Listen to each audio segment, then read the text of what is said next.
सत्य के साथ कि मदरसा एजुकेशन बोर्ड मुसलमानों के मुख्य धारा से जोड़ने का, उन्हें राष्ट्रवाद से जोड़ने का एक बेहतरीन प्लेटफार्म है और मैं इसका सही तौर से इस्तेमाल करूँगा। टीवी न्यूज़ वायरस में आपका स्वागत है। आज हमारे साथ हैं उत्तराखंड के मदरसा बोर्ड के चेयरमैन, जिनको अभी हाल में ही ये जिम्मेदारी दी गई है। तो उनसे हम जानकारी लेंगे कि उनकी क्या प्राथमिकताएं हैं मदरसों के लिए, कहाँ कमी रह रही है और क्या उनकी आगे आने की प्लानिंग है कि जिससे मदरसा में जो पढ़ने वाले बच्चे हैं वो कैसे आगे बढ़ेंगे। मुफ्ती शमून कासमी जो अभी हाल में ही मदरसा बोर्ड के चेयरमैन बने हैं, उनसे बात करेंगे। मुफ्ती साहब थोड़ा बताएंगे कि मदरसा बोर्ड के चेयरमैन आप बने हैं, क्या प्राथमिकताएँ आपकी रहेंगी प्रदेश के लिए। बहुत शुक्रिया आपका। मुझे माननीय मुख्यमंत्री श्री पुष्कर सिंह धामी जी ने ये जिम्मेदारी दी है, तो मैं उनका आभार प्रकट करते हुए और अपने देश के यशस्वी प्रधानमंत्री श्री नरेंद्र मोदी जी, जिनका नारा है सबका साथ, सबका विकास, सबका विश्वास और सबका प्रयास, जिसे वो साकार कर रहे हैं, उनका एक मुसलमानों के बारे में बड़ा क्लियर उनका विज़न है कि मैं उनका ये कहना कि मुसलमानों के एक हाथ में कुरान और दूसरे हाथ में कंप्यूटर, मैं समझता हूँ कि उनके इस सपने को साकार करने में और मुसलमानों को एजुकेशन से जोड़ने में और मदरसा बोर्ड की एजुकेशन को बहुत प्रभावशाली बनाने के लिए उनकी आशाओं पर, जो उनकी आशाएं हैं, उन पर मैं पूरा प्रयास करूँगा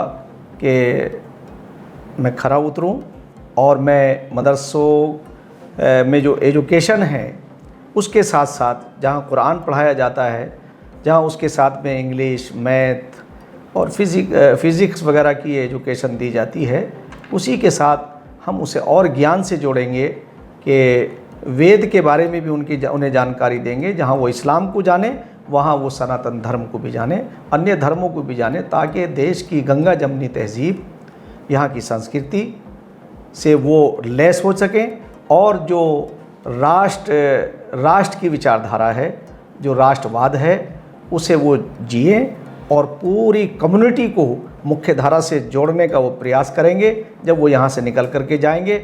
मैं ऐसा समझता हूँ कि मदरसा एजुकेशन बोर्ड मुसलमानों के मुख्य धारा से जोड़ने का, उन्हें राष्ट्रवाद से जोड़ने का एक बेहतरीन प्लेटफार्म है और मैं इसका सही तौर से इस्तेमाल करूँगा। अभी ज़्यादा समय आपको नहीं हुआ है इस जिम्मेदारी संभाले हुए, लेकिन प्रदेश के लिए क्या विज़न आपका रहेगा या क्या आपको कुछ खामी मिली हो, क्या आपने सोचा होगा इसके लिए?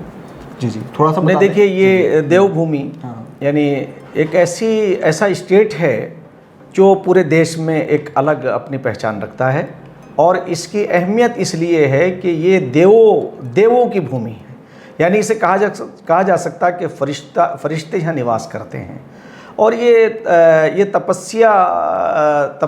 तपस्वियों की, ऋषि मुनियों की, संतों की ये भूमि है। और मैं समझता हूँ कि यहाँ 3 चीज़ें मेरे जहन में आई हैं जिससे आम जनमानस को जोड़ेंगे और वो माननीय हमारे मुख्यमंत्री श्री पुष्कर सिंह धामी जी का विज़न है कि पहाड़ों की संस्कृति, पहाड़ों का संरक्षण और पहाड़ों से जो पलायन है उसे हम कैसे रोक सकते हैं। तो इस पे सेकेंडली इसमें एक इसका हिस्सा है गाय का। गाय बहुत अहमियत रखती है। उसकी अहमियत यूँ है कि जिन माओं को दूध नहीं उतरता, तो हमारे बच्चों को उन्हें कुपोषण से बचाने का सबसे बड़ा जो माध्यम है वो गाय है। और तीसरी गंगा है, यानी जल ही जीवन है। और इन तीनों का संरक्षण इस उत्तराखंड राज्य की, मैं समझता हूँ ये तीनों धरोहर हैं और इनका संरक्षण, इनकी हिफाजत, इनका संरक्षण ये सारे मानव जाति के लिए फ़ायदेमंद है। तो हम इसलिए इस देवतुल्य अपने राज्य के अंदर हम ये प्रयास करेंगे कि तमाम धर्मों के लोगों को जोड़ करके पहाड़ों की संस्कृति, यानी हिमालय, हमारे हिमालय से क्या जुड़ाव है, हिमालय की हमारे जीवन में क्या अहमियत है, हम कोशिश करेंगे कि आम जनमानस को उससे जोड़ें। मदरसे की बात हम जहाँ तक करें, एक सवाल हमेशा उठता है कि बहुत सारे मदरसे ऐसे हैं जो पंजीकृत नहीं हैं, तो जो पंजीकृत नहीं है मदरसे, उनको क्या मतलब कि मुख्य धारा से जोड़ने के लिए क्या मतलब कि उस पर काम करेंगे? नहीं, हम ये अपने प्रदेश के जितने भी मदरसे हैं वो इस बोर्ड से सब एफिलेटेड होंगे और हम सबको पूरे स्टेट के अंदर हम ये कोशिश करेंगे कि जितने भी मदरसे चल रहे हैं उन सब का हम एक सर्वे करा करके जो मदरसे रजिस्टर्ड नहीं हैं उन्हें भी रजिस्टर्ड कराएंगे।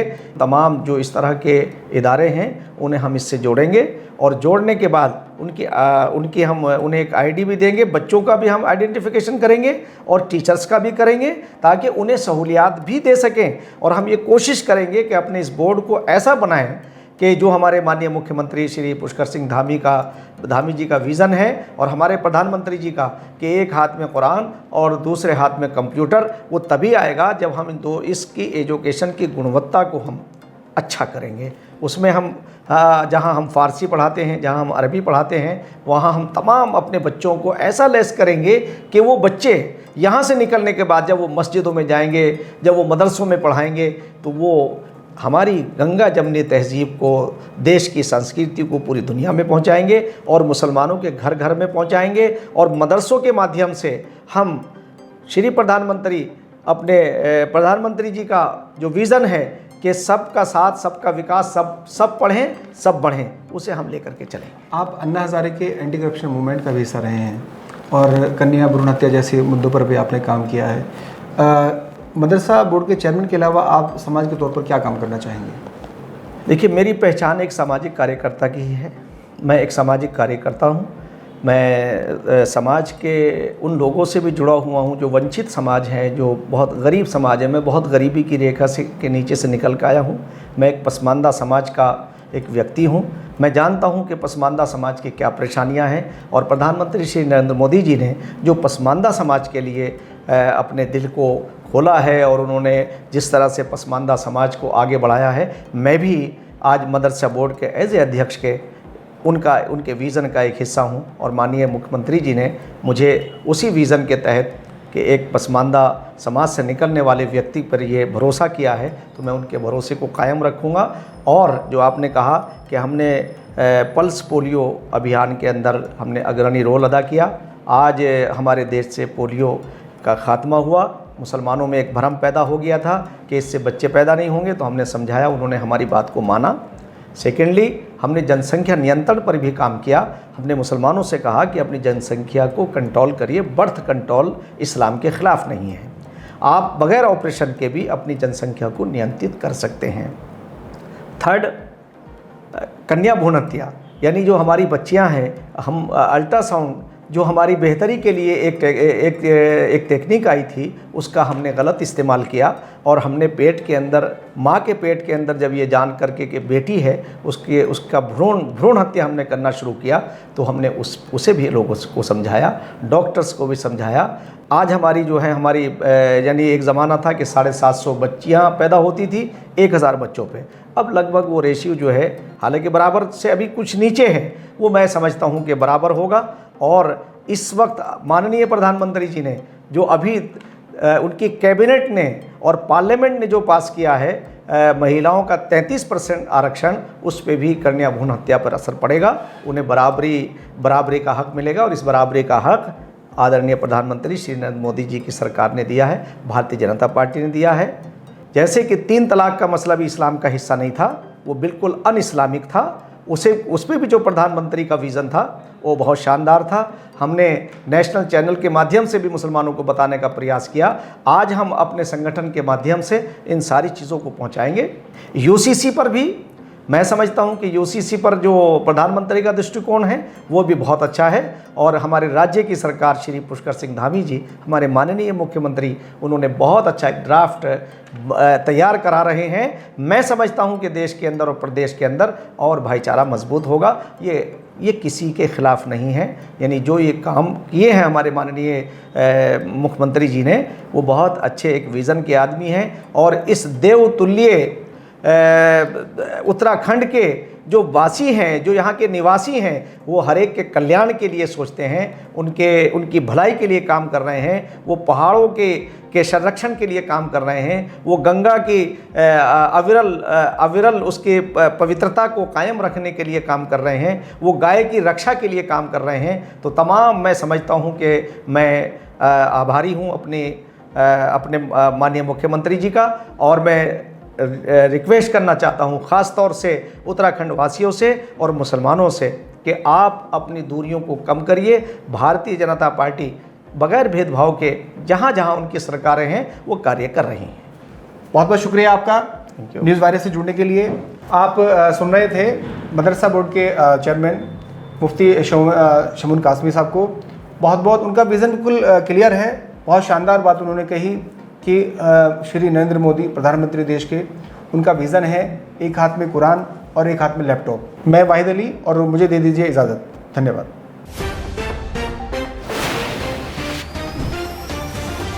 सत्य के साथ